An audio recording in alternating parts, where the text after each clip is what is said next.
Tahukah Anda, otak merupakan bagian tubuh yang paling penting bagi manusia? Sekarang angkat tangan Anda dan letakkan pada dahi. Tepat di situ, ada bagian otak yang paling istimewa. Bagian itu disebut prefrontal cortex, atau disingkat PFC. Menurut peneliti otak Jordan Grafman, PFC ini hanya ada pada otak manusia, sehingga membedakan kita dengan binatang. Bagian ini diciptakan dan dirancang khusus oleh Tuhan supaya manusia mampu memilih dan memiliki etika. PFC berfungsi seperti pemimpin. Ia bertanggung jawab untuk berkonsentrasi, memahami benar dan salah, mengendalikan diri, menunda kepuasan, berpikir kritis, dan merencanakan masa depan.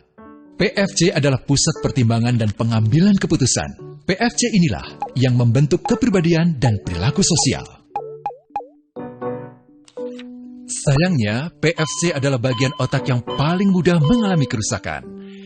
Jika PFC rusak, maka kepribadian orang bisa berubah.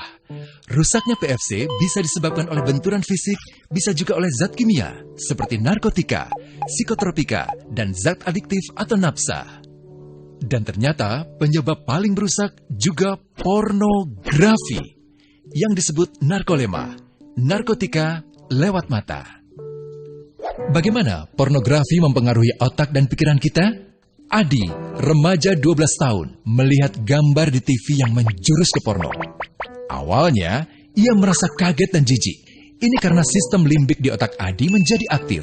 Sistem limbik mengatur emosi juga keinginan makan, minum, dan berhubungan seksual. Sistem limbik ini kemudian mengaktifkan zat kimia otak bernama dopamin. Dopamin memberi rasa senang, penasaran, sekaligus kecanduan. Zat ini juga aktif jika orang mengkonsumsi nafsa. Oleh karena itu, sifat candu pornografi sama dengan sifat candu nafsa. Otak akan mengingat apa yang membuat Adi senang dan bagaimana ia memperolehnya. Jika Adi mendapatkan pembinaan akhlak, etika yang baik, dan patuh pada norma sosial, dorongan melihat pornografi, meskipun menyenangkan, akan ia abaikan. Namun karena hal itu tidak ada pada diri Adi, ketika ia sedang merasa bosan dan ingin mencari kesenangan, otak akan mendorongnya agar melihat pornografi lagi. Namun lama-lama, Adi bosan melihat jenis gambar yang sama, dan butuh yang lebih porno untuk memicu rasa senang. Sekarang, dengan internet, pornografi menjadi jauh lebih mudah didapat. Pertama, Adi membuka internet dan tidak sengaja melihat gambar yang menjurus ke porno. Berikutnya, ia sengaja membuka lagi untuk melihat yang lebih porno. Awalnya melihat yang sedikit terbuka, lama-lama semuanya terbuka. Awalnya melihat 1 menit, lama-lama 1 jam. Adi mengalami kecanduan pornografi. Bagaimana kerusakan PFC akibat kecanduan pornografi? Secara alamiah, dopamin dialirkan dari sistem limbik ke PFC. Orang yang kecanduan pornografi akan mengalirkan dopamin secara berlebihan, sehingga membanjiri PFC. PFC menjadi tidak aktif karena terendam dopamin. Semakin sering PFC tidak aktif, ia akan semakin mengerut dan fungsinya terganggu.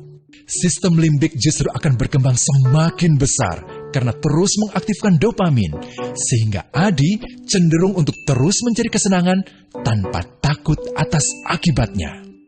Jika tidak ditangani segera, Adi berpeluang besar menjadi pelanggan pornografi seumur hidup dan mengalami kerusakan otak di bagian PFC. Awalnya, ia akan kehilangan konsentrasi, penurunan kemampuan menimbang benar dan salah, serta berkurangnya kemampuan mengambil keputusan. Lama-lama, besar kemungkinan ia akan melakukan masturbasi, oral seks, hubungan seksual suka sama suka, dan mudah berganti-ganti pasangan seksual. Pernikahan dianggap tidak penting, pasangan dianggap hanya sebagai objek seksual semata, cenderung merendahkan derajat dan kehormatan lawan jenis. Selera hubungan seksualnya pun tidak sehat dan seenaknya, kasar sampai tega memperkosa. Manusia jadi tidak ada bedanya dengan binatang. Inilah dampak yang terjadi akibat kerusakan PFC. Ahli bedah otak Donald Hilton Jr. mengatakan, jika difoto menggunakan alat magnetic resonance imaging, otak yang rusak akibat pornografi memperlihatkan hasil yang sama dengan otak yang rusak karena kecelakaan. Ia juga mengatakan, Berbeda dengan dampak nafsa yang merusak otak di 3 bagian, pecandu pornografi yang sudah melakukan hubungan seks dengan anak-anak mengalami kerusakan otak di 5 bagian. Terbukti, pornografi pada anak lebih bersifat merusak karena PFC belum matang dengan sempurna. Tapi untungnya, otak anak yang belum sempurna ini masih mudah dibentuk. Pengaruh pornografi bisa lebih mudah dihilangkan asal ada usaha untuk memulihkan dengan sabar, terutama oleh ayah ibu, keluarga, dan orang terdekat. Pelajari bagaimana mencegah dan menangani anak yang terkena pornografi. Mari lindungi generasi kita dari bencana pornografi dan kejahatan seksual.